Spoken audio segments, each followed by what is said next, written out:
भारत माता की।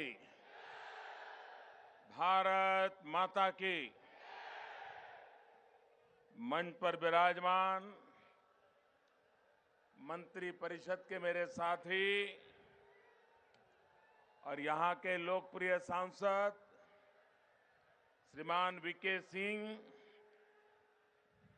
केंद्र में मंत्री परिषद के मेरे साथी श्री महेश चंद्र जी शर्मा, भारतीय जनता पार्टी के महासचिव स्वतंत्र देव सिंह जी, श्रीमान भूपेंद्र सिंह, श्रीमान चंद्रशेखर जी, श्रीमान आशु वर्मा जी, श्री सत्येंद्र सिसोदिया जी, श्री देवेंद्र सिंह, अजय शर्मा जी, वसंत त्यागी जी, धौलाना से उम्मीदवार श्री रमेश चंद्र जी तोमर। रमेश जी यहीं आ जाइए। साहिबाबाद से श्रीमान सुनील शर्मा,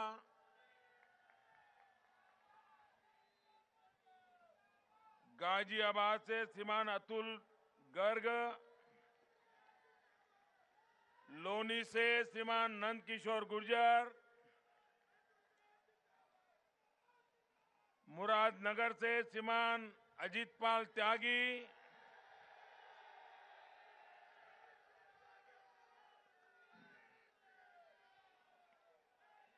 मंच पर विराजमान श्रीमान राजा वर्मा जी, श्री अनिल खेरा जी, अजीत पाल जी, बलदेवराज शर्मा जी, मनोज गुप्ता जी, मनोज धामा जी, दिनेश गोयल जी, संजय कश्यप जी, श्रीमान प्रसाद जी,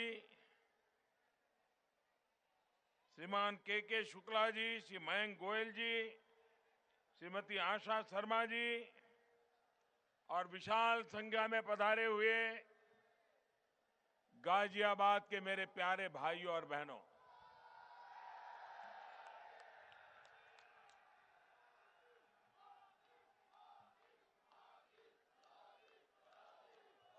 मैं सबसे पहले भारतीय जनता पार्टी की तरफ से आप सबकी क्षमा मांगना चाहता हूं।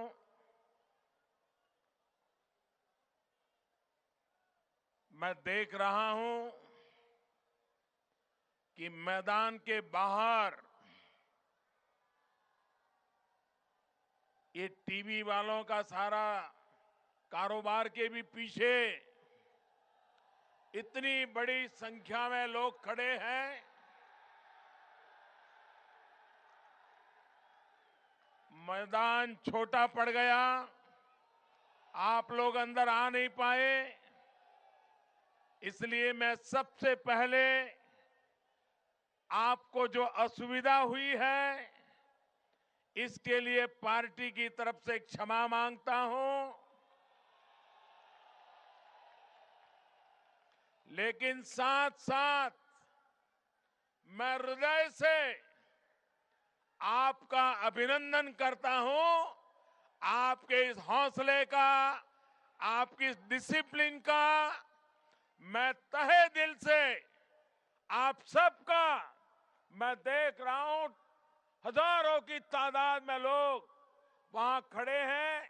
शायद आपको सुनाई देता है कि नहीं देता मैं जानता नहीं हूं, तो भी आप इतनी बड़ी संख्या में आशीर्वाद देने के लिए आए।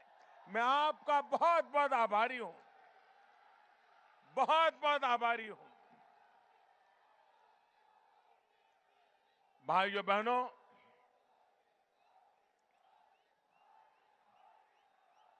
ये चुनाव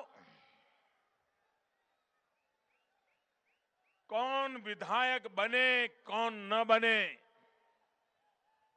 इसका निर्णय करने के लिए सिर्फ नहीं है। ये चुनाव किस दल की सरकार बने, किस दल की न बने, सिर्फ उसका फैसला करने के लिए भी नहीं है। ये चुनाव 14 साल से उत्तर प्रदेश में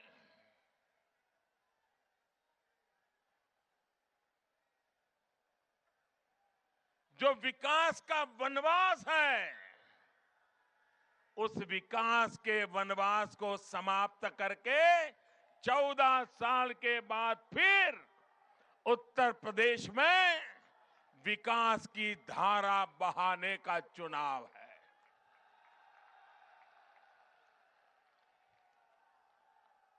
भाइयों बहनों, ये चुनाव उत्तर प्रदेश का है कि नहीं है?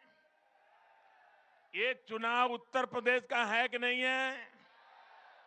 ये चुनाव मुख्यमंत्री तय करने के लिए है कि नहीं है? ये उत्तर प्रदेश की सरकार बनाने के लिए है कि नहीं है? आप मुझे बताइए, यहां जितने भी लोग चुनाव प्रचार कर रहे हैं,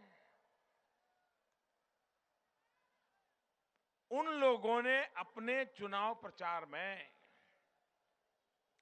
जो लोग सरकार में है, उन्होंने 5 साल के काम का हिसाब देना चाहिए कि नहीं देना चाहिए? सपा वालों ने 5 साल उन्होंने क्या किया, इसका उत्तर देना चाहिए कि नहीं देना चाहिए? उत्तर प्रदेश में भी उत्तर नहीं देते हैं तो ये उत्तर प्रदेश को उत्तम प्रदेश कैसे बनाएंगे?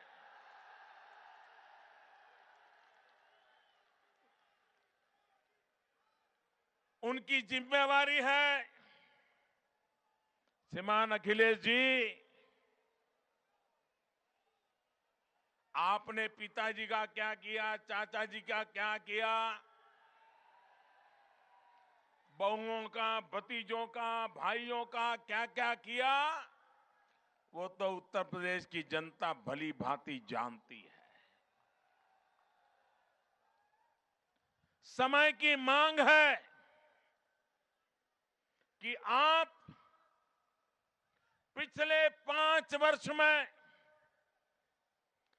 उत्तर प्रदेश की जनता ने जिस आशा अरमान के साथ आपको लखनऊ में गादी पर बिठाया था, आप लोगों के बीच जाकर के उसका हिसाब दीजिए। उत्तर प्रदेश की जनता को जरा उत्तर दीजिए। लेकिन ये नहीं कर रहे हैं। ये जितने भी लोग यहां से हो या बाहर से आए हो, मोदी ने क्या किया, मोदी ने क्या किया, दिल्ली सरकार क्या कर रही है, मोदी ने ऐसा किया, मोदी ने वैसा किया। अरे जब 2019 का चुनाव आएगा, ये मोदी सामने से आकर के हिसाब देगा, सामने से आकर। अभी तो जिम्मेवारी आपकी है, आप जवाब दीजिए। आपने उत्तर प्रदेश की जनता की भलाई के लिए क्या काम किया है? भाइयों बहनों, जब अखिलेश जी मुख्यमंत्री बने, मैं मुलायम सिंह जी का आदर करने वाला व्यक्ति रहा हूं। राम मनोहर लोहिया जी के विचारों को लिए हम जैसे गरीब लोगों के मन में एक प्रभाव रहा है। अखिलेश जी जब चुन करके आए, हमें लगता था ये नौजवान है, कुछ पढ़ा लिखा है, जरूर कुछ उत्तर प्रदेश में अच्छा करने की कोशिश करेगा। लेकिन 5 साल के भीतर भीतर आपने निराश करके रख दिया, उत्तर प्रदेश का विनाश करके रख दिया। यहां के लोग मुझे बताइए, आज उत्तर प्रदेश में सूरज ढलने के बाद कोई बहन बेटी अकेली रास्ते पर निकल सकती है क्या? जरा खुल करके बताइए, निकल सकती है क्या? अगर कोई बहन बेटी शाम को घर आने में देर हो गई तो मां बाप परेशान हो जाते कि नहीं हो जाते? भाई को बाहर भेजते हैं कि नहीं भेजते? देखो बेटा बहन आनी बाकी है, चिंता करते हैं कि नहीं करते? जिस राज्य में आपके रहते हुए आपके परिवार में इतनी महिलाओं को आपने नेता बनाया है, उसके बावजूद भी क्या कारण है कि उत्तर प्रदेश की मां बेटी सलामत नहीं है, शाम को अकेली घर के बाहर निकल नहीं पाती है? क्या कारण है? 8वीं 9वीं की बच्चियां इस बात के लिए परेशान है, स्कूल जाती हैं, सरफरे लड़के रास्ते में ऐसी बद्दी टोका टोकी करते हैं, बच्चियां स्कूल जाने से डरती हैं। ये हालत उत्तर प्रदेश के सामान्य जीवन में आपने पैदा की है और दुर्भाग्य यह है कि सामाजिक बुराई से ज्यादा इस बुराई को आपकी पार्टी के नेताओं ने आश्रय दे के रखा है, गुंडाओं को पाल करके रखा है और उसी का कारण है कि उत्तर प्रदेश का ये हाल करके रखा है। भाइयों बहनों, अगर हिम्मत हो, नेक इरादे हो तो आप उत्तर प्रदेश में अच्छी कानून व्यवस्था कर सकते हो। यही तो सरकार थी, यही तो मुलाजिम थे, यही तो दफ्तर थे, यही तो पुलिस वाले थे।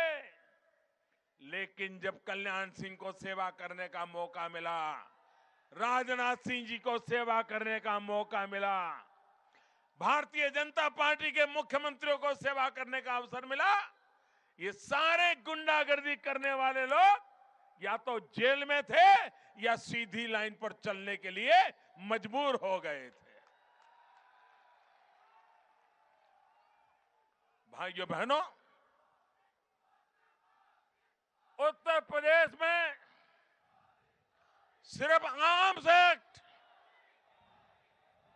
हथियारों के गुनाहगारी में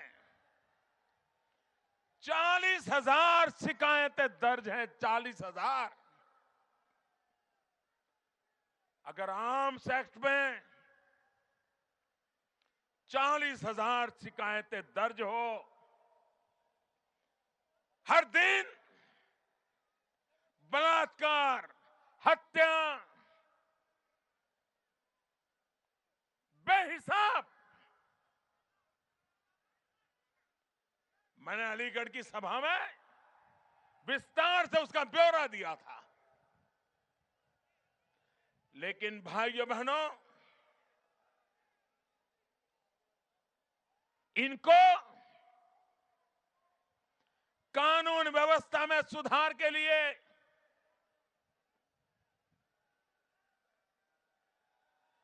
न उनको चिंता है, न उनको जिम्मेवारी लगती है। कारण इसलिए है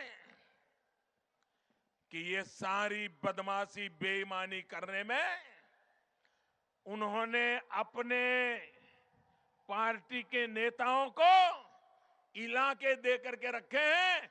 उस इलाके के तुम राजा, जो करना है करते रहो, थाने वाला मैंने बोल दिया तुम्हें कुछ करेगा नहीं। इसी का ये नतीजा है। भाइयों बहनों, आप मुझे बताइए, उत्तर प्रदेश में कोई भी नौजवान कितना ही तेज पढ़ने लिखे में रहा हो, कितने ही अच्छे मार्क्स लाया हो, टॉप रहा हो, खेलकूद में भी अच्छा हो, लेकिन उसको नौकरी मिलेगी उसकी कोई गारंटी है क्या? नौकरी मिलेगी उसकी गारंटी है क्या? उसका कारण क्या? क्यों नौकरी नहीं दी जाती है? योग्यता होने के बाद भी क्यों नौकरी नहीं दी जाती है? उसका हक है तो भी क्यों नहीं दी जाती है? इसका कारण है कि उन्होंने राजनीति को, सरकार को, शासन को, गवर्नेंस को जातिवाद के जहर से भर दिया है।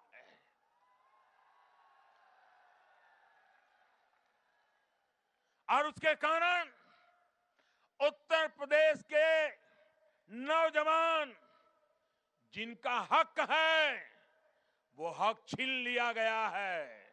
मैं आज यहां गाजियाबाद की धरती से पूरे उत्तर प्रदेश के नौजवानों को एक विश्वास देना चाहता हूं, आश्वासन देना चाहता हूं। उत्तर प्रदेश भारतीय जनता पार्टी ने अपने चुनाव घोषणा पत्र में घोषणा की है और भारतीय जनता पार्टी का चुनाव घोषणा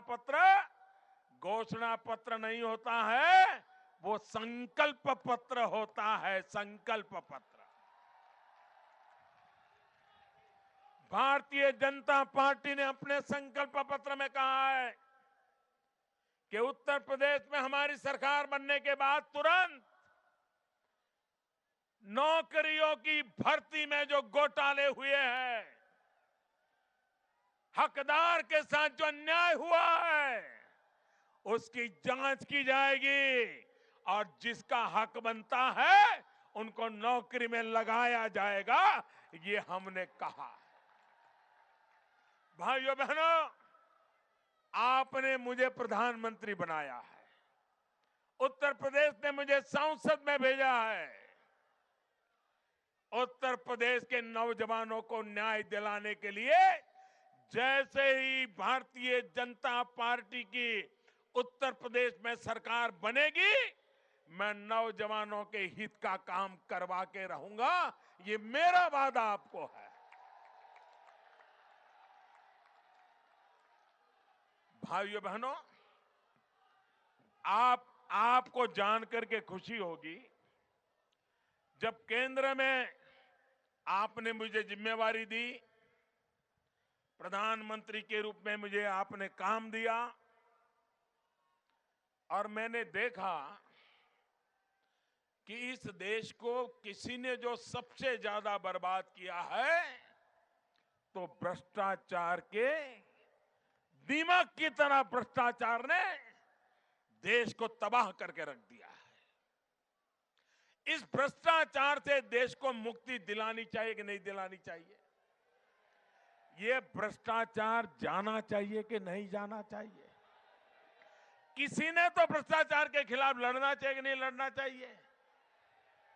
आप मुझे बताइए, क्या ये उत्तर प्रदेश में भ्रष्टाचार चालू रहेगा और मैं दिल्ली में बैठकर के भ्रष्टाचार हटाना चाहूंगा तो जाएगा क्या? जाएगा क्या? तो उत्तर प्रदेश में से भी भ्रष्टाचार हटाना पड़ेगा ना। तो जिनके कारण भ्रष्टाचार आता है उनको भी तो हटाना पड़ेगा कि नहीं पड़ेगा? तो ये सरकार को हटाओगे कि नहीं हटाओगे? भाइयों बहनों, जब तक ऐसी सरकारों को सजा नहीं दोगे, भ्रष्टाचार के खिलाफ लड़ाई पूरी नहीं होगी। और इसलिए भ्रष्टाचार के खिलाफ जो मेरी लड़ाई है उसमें मुझे उत्तर प्रदेश का साथ चाहिए, उत्तर प्रदेश के आशीर्वाद चाहिए। केंद्र में जब मैं प्रधानमंत्री के रूप में जिम्मेवारी दी तो मैंने देखा कि सरकार में सबसे ज्यादा नौकरी करने वाले लोग वर्ग 3 और 4 के होते हैं। मध्यम वर्ग परिवार से होते हैं, गरीब परिवार से होते हैं, दलित समाज से होते हैं, पिछड़े वर्ग से होते हैं, महिलाएं होती है।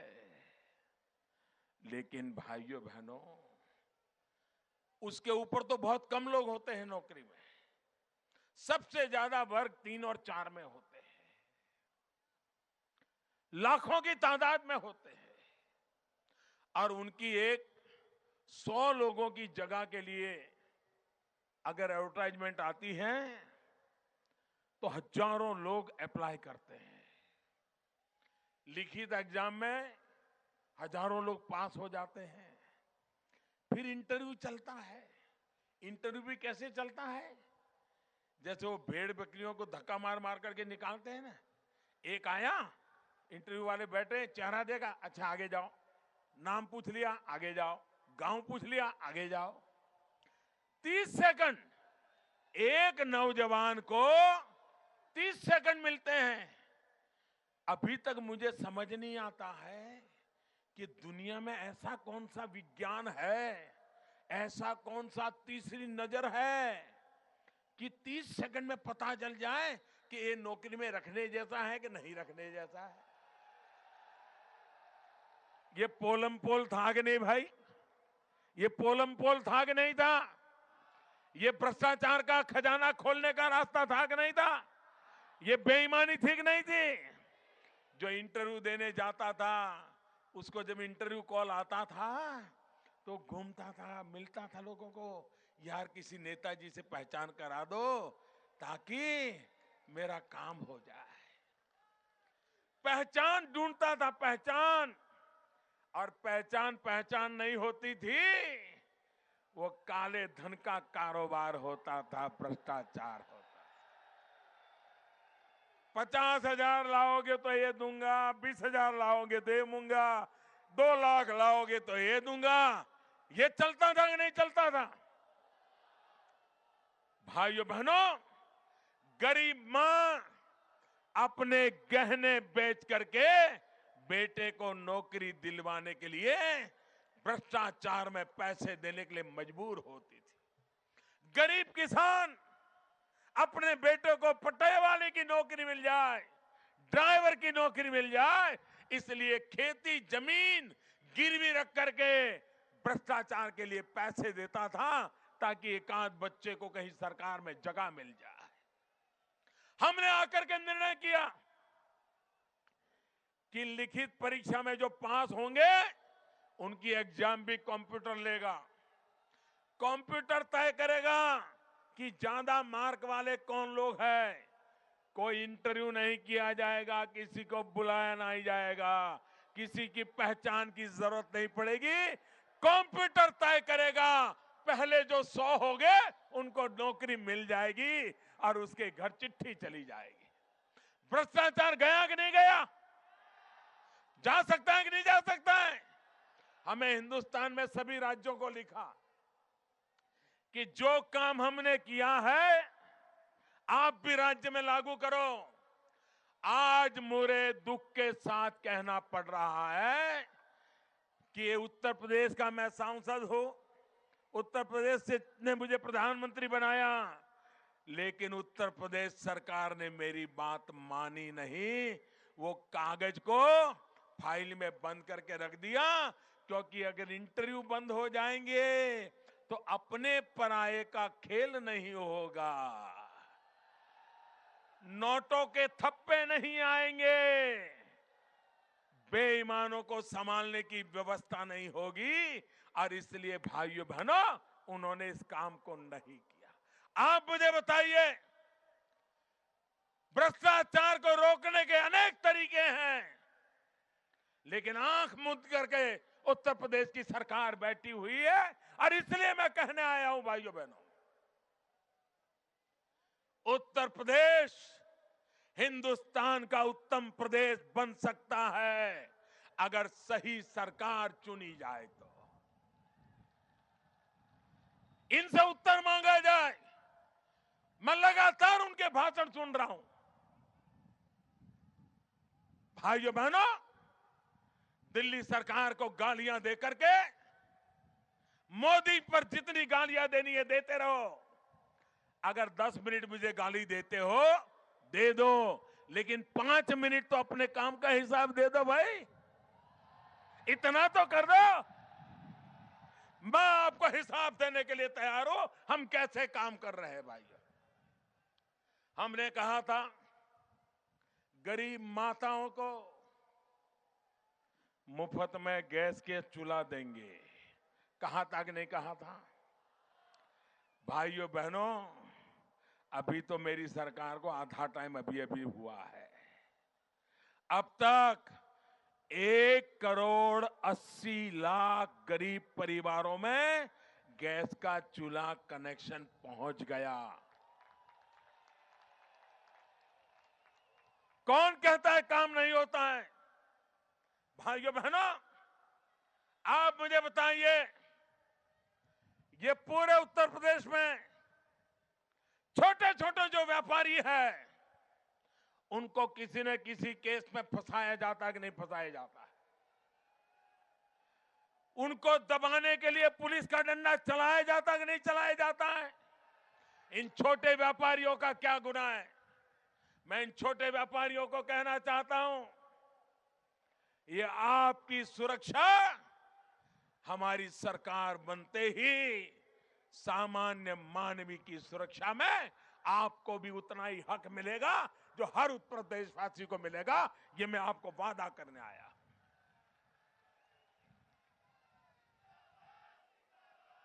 भाइयों बहनों,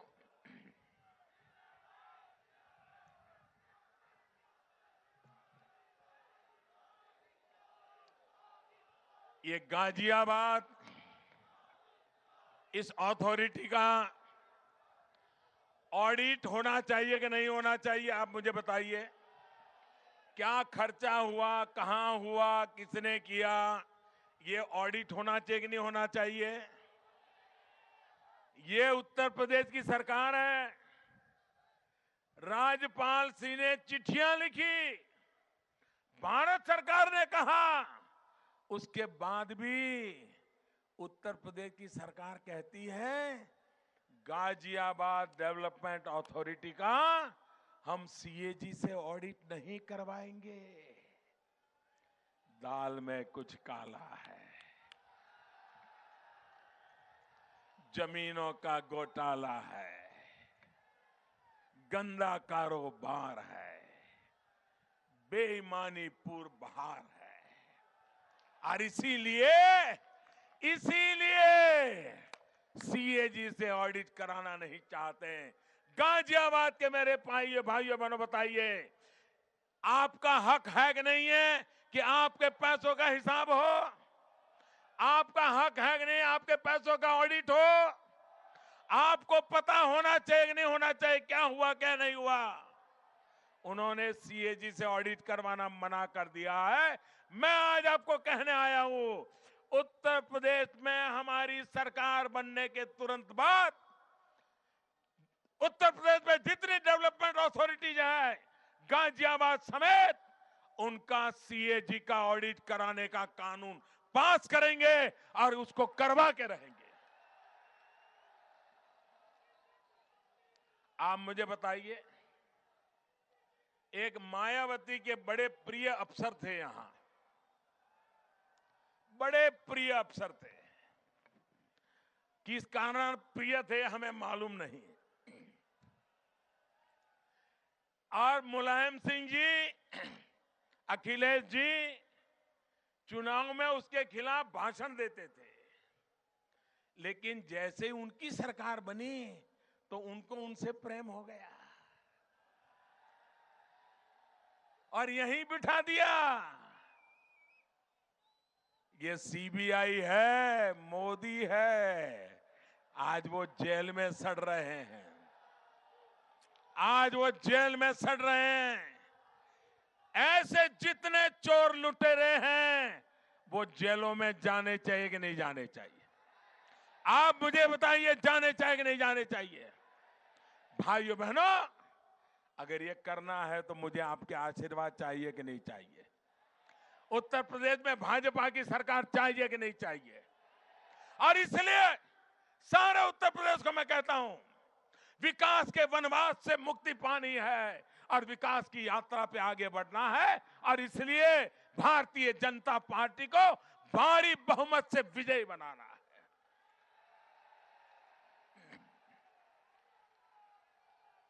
सपा हो या बसपा, और कांग्रेस ने तो पूरे देश को डुबाया भाइयों, पूरे देश को डुबाया, और वो भी डूब गए। ये अखिलेश जी इतने डरे हुए हैं कि जो मले उसको गले लगा लेते हैं। वरना कोई डूबती नाव में पैर रखता है क्या? डूबती नाव में कोई पैर रखता है क्या? उनको वो भी पसंद आ गई, कहीं बच जाए। लेकिन मेहरबान, आपने 5 साल ऐसा कारोबार किया है कि अब उत्तर प्रदेश की जनता आपको बचने नहीं देगी। उत्तर प्रदेश की माताएं बहनें आपका हिसाब लेके रहेगी। उत्तर प्रदेश का नौजवान अपना भविष्य खुद तय करेगा, आपके भरोसे रहने के लिए तैयार नहीं है। और इसलिए भाइयों बहनों, मैं आपसे कहने आया हूं, इन्होंने कैसा कारोबार चलाया है। मेरे किसान भाइयों बहनों, ये गाजियाबाद के अगल बगल के गांवों में मेरे किसान भाई बहन रहते हैं। किसान भाइयों बहनों ने, उनको आत्महत्या करने के लिए मजबूर होना पड़ता है। बेईमान लोग उनकी जमीन छीन लेते हैं।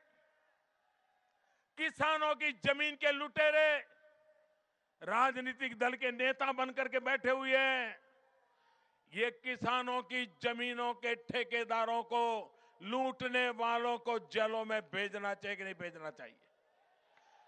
जिन जिन किसानों की, गरीब आदमी की जमीन हड़प कर गए हैं, वो जमीन वापस लौटानी चाहिए कि नहीं लौटानी चाहिए? हमने तय किया है, ये जमीन माफियाओं के लिए भारतीय जनता पार्टी की सरकार बनते ही उनके खिलाफ एक स्पेशल टास्क फोर्स बनाया जाएगा, स्पेशल पुलिस का यूनिट बनाया जाएगा। और ये जमीन लूटने वालों से जमीन लेकर के जिन गरीबों की, मध्यम वर्ग के लोगों की जमीन लूट ली गई है, वो उनको वापस दिला दी जाएगी। भाइयों बहनों, ये हमारा गाजियाबाद दिल्ली के पास में है, दूर नहीं है। आप मुझे कहिए, एक बड़े शहर जैसा इसका विकास संभव था कि नहीं था? था कि नहीं था? दिल्ली में जिनको घर चाहिए वो बेचारा गाजियाबाद, नोएडा की तरफ आता है। और बिल्डरों ने क्या करके रखा है? पैसा ले लो, 2 साल 4 साल मकान बन रहा है, मकान मिल ही नहीं रहा है। और बन गया तो किसी और को बेच दिया, ज्यादा पैसा मिल गया। सामान्य मानवी जिंदगी भर की कमाई बचा करके एक छोटा सा फ्लैट खरीदना चाहता है, अपना घर बनाना चाहता है। लेकिन ये लॉबी, जिनको राज्यों के ऐसे अथंग राजनेताओं की मदद मिलती है, तो ये बिल्डर, मध्यम वर्गीय लोग जो पेट काट करके मकान बनाना चाहते हैं, उनको लूट लेते हैं। उनके हक के पैसे नहीं देते हैं, मकान नहीं देते हैं। जिस प्रकार का नक्शे कागज पे दिखाया है वैसा मकान बनाते नहीं है, उससे भी छोटा बना करके दे देते हैं। हर प्रकार से बेईमानी। भाइयों बहनों, ये पीड़ा कोई आज की नहीं है, 3-4 दशक से समस्या है। ये दिल्ली में बैठी हुई केंद्र सरकार की जिम्मेवारी थी कि वो कानून बनाए, कानून बना करके मध्यम वर्गीय लोग जो मकान बनाना चाहते हैं, ये बिल्डर लोग उसको लूटते हैं, उनको रक्षा दी जाए। आज मैं उत्तर प्रदेश की जनता को अपना हिसाब दे रहा हूं, हमने वो कानून बना दिया, रियल एस्टेट का कानून बना दिया। और आज किसी भी सामान्य नागरिक को इस प्रकार की जो धोखाधड़ी करने वाले बिल्डर है, मकान के नाम पर लूट नहीं सकते। जो बात करार की गई है वैसा मकान देना पड़ेगा, और नहीं देगा, अगर शिकायत करेगा तो उसकी जिंदगी जेल में जाएगी भाई। ये काम हम करते हैं। आप मुझे बताइए, भारत सरकार ने एक फसल बीमा योजना लाई। पहली बार देश में, दिल्ली में हमने एक ऐसी सरकार, आपने मुझे काम दिया है कि हमारी सरकार ने प्रधानमंत्री फसल बीमा योजना लाई। आप कल्पना कर सकते हैं कैसी बीमा योजना है? अगर बारिश हुई नहीं और जब आपको बुआई करनी थी, मौसम ने मदद नहीं की, बुआई नहीं हो पाई, अगर बुआई नहीं हो पाई तो भी आपकी कितनी एकड़ जमीन है, कितनी पैदावार हो सकती है, उसका हिसाब किताब लगा करके बुआई नहीं की है तो भी फसल बीमा का पैसा दिया जाएगा। ऐसा बीमा हम लाए हैं।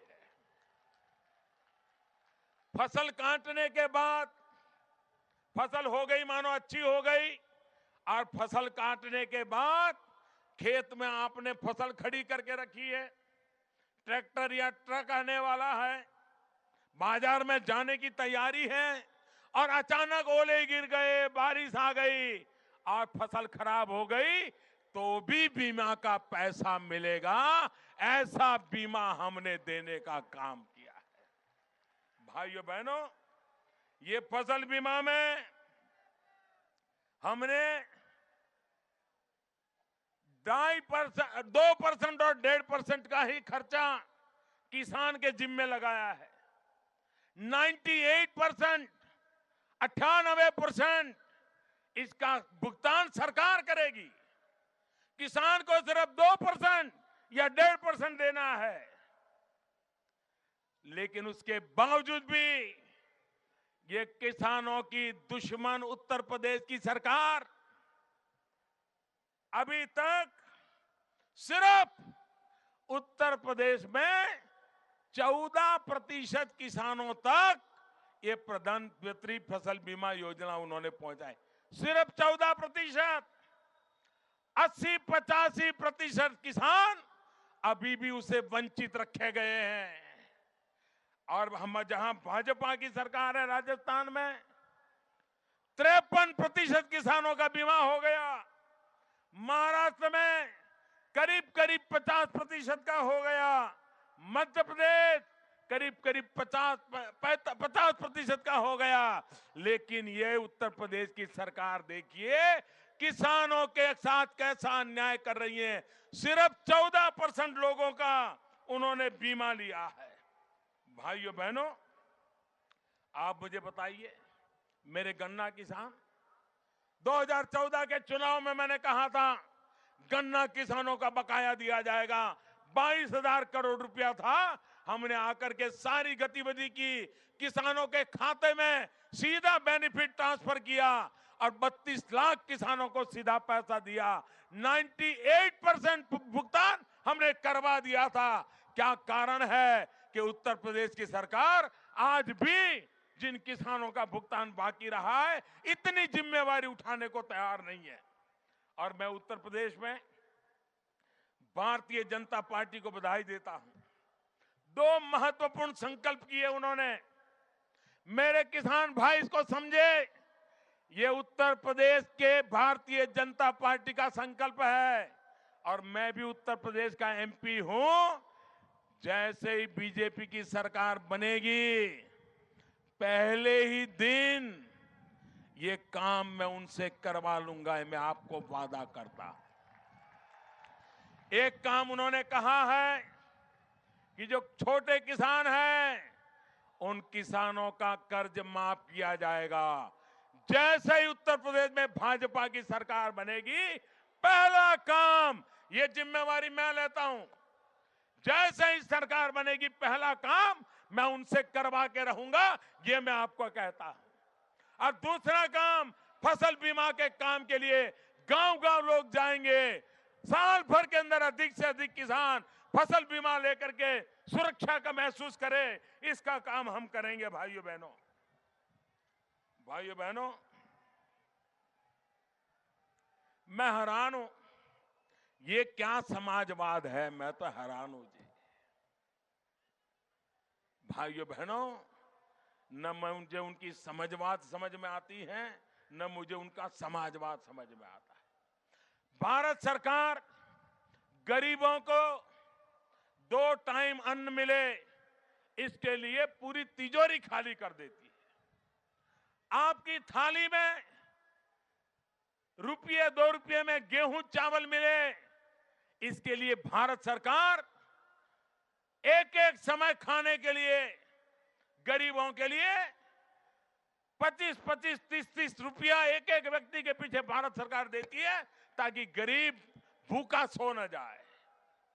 भाइयों बहनों, उत्तर प्रदेश सरकार को गरीबों को अनाज के लिए हमने कहा सूची दो, हम आपको 750 करोड़ रुपया अतिरिक्त देना चाहते हैं। ये सूची दे नहीं पाए, सूची दे नहीं पाए, क्योंकि वो जरा बैठते हैं कि वोट दिया था कि नहीं दिया था। अगर वोट दिया है तो सूची में नाम देंगे, लेकिन वोट देने वाली जाति का नहीं है तो उसको भूखा मरे तो मरने देंगे। ये खेल खेला गया भाइयों बहनों। ये पैसे पड़े हुए हैं, भारत सरकार पैसे देने को तैयार है, लेकिन स्वार्थी राजनीति के कारण गरीब को 2 टाइम खाना भी न मिले, उसके बावजूद भी उत्तर प्रदेश की सरकार को रत्ती भर तकलीफ नहीं हो रही है। भाइयों बहनों, व्यापारियों को मैं आज एक और विश्वास दिलाना चाहता हूं, इस पूरे हिंदुस्तान के व्यापारियों को विश्वास दिलाना चाहता हूं, उत्तर प्रदेश के व्यापारियों को विश्वास दिलाना चाहता हूं, इस गाजियाबाद के व्यापारियों को विश्वास दिलाना चाहता हूं। काले धन के खिलाफ मेरी लड़ाई है, लेकिन ये लड़ाई मेरी बड़े बड़े लोगों के खिलाफ है। ये बड़े बड़े बाबुओं ने जो जमा किया है ना, वो मुझे निकालना है। बड़े बड़े पदों पर बैठ करके लूटा है, उनसे निकालना है। एक गरीब व्यापारी, उसके खिलाफ मेरी सरकार का कोई एजेंडा नहीं है, निश्चिंत रहिए। इसलिए भाइयों बहनों, लेकिन जो बड़े बड़े लोग बैठे हैं खाक पी करके, उनको तो निकलवा के रहूंगा भाई। कितना ही बड़ा बाबू क्यों न हो, कितना ही बड़ा राजनेता क्यों न हो, कितना ही बड़ा मंत्री क्यों न, आपने देखा होगा कर्नाटक में कांग्रेस के एक मंत्री के यहां से 150 करोड़ निकाल दिया, 150 करोड़ बारी बारी से। और इसलिए ये व्यापारियों को गुमराह करने के जो खेल चल रहे हैं, आप चिंता मुक्त हो जाइए। और हमें बताया इनकम टैक्स अफसरों को, कोई इनकम टैक्स अफसर जाएगा नहीं। अगर आपके मन में कोई शंका है, एसएमएस भेज दो, ईमेल भेज दो, वो रूबरू नहीं आएगा, वो ईमेल से जवाब देगा। और भी कुछ जानना है तो फिर से ईमेल लिखो, लेकिन किसी से बुलाओगे नहीं, सौदा नहीं करोगे, कारोबार नहीं करोगे। ये कागज ये काम किया है हमने जी। सामान्य मानवी को रक्षा देने के लिए मेरा काम हो रहा है। और इसलिए भाइयों बहनों, आप मुझे बताइए, हमारा उत्तर प्रदेश सबसे ज्यादा गेहूं पैदा करता है। उत्तर प्रदेश का किसान देश का पेट भरने का काम करता है। गंगा जमुना का ये धरती उपजाऊ धरती है, सबसे ज्यादा उपजाऊ धरती वाला प्रदेश है। लेकिन ये सरकार किसानों को न्याय देने के लिए तैयार नहीं है। सरकार को निर्धारित मूल्य पर अगर किसानों से गेहूं खरीदते हैं, भारत सरकार वो खरीदने के लिए तैयार होती है। राज्य सरकार को सिर्फ व्यवस्था करनी होती है, पैसे भारत सरकार लगाती है। आज मुझे दुख के साथ कहना पड़ता है, जो उत्तर प्रदेश का किसान हिंदुस्तान का सबसे ज्यादा गेहूं पैदा करता है, लेकिन यहां की सोई हुई राज्य सरकार, उत्तर प्रदेश का विनाश करने पर तुली हुई सरकार भाई भतीजेवाद में फंसी पड़ी सरकार, जातिवाद संप्रदायवाद के वोट बैंक की राजनीति करने वाली सरकार, उसको उत्तर प्रदेश के किसानों की परवाह नहीं है। गेहूं सरकार को खरीदना चाहिए, पैसा भारत सरकार लगाने को तैयार है।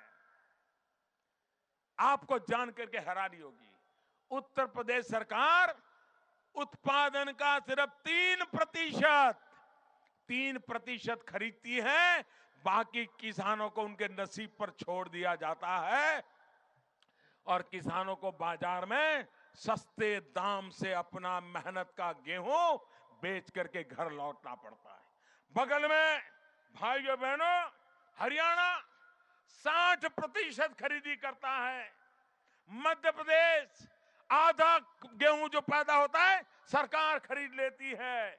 भाइयों बहनों, भारतीय जनता पार्टी की सरकारें अगर खरीद सकती है तो आप सिर्फ 3% क्यों खरीदते हो? क्योंकि उनको किसानों का भाग्य की चिंता नहीं है।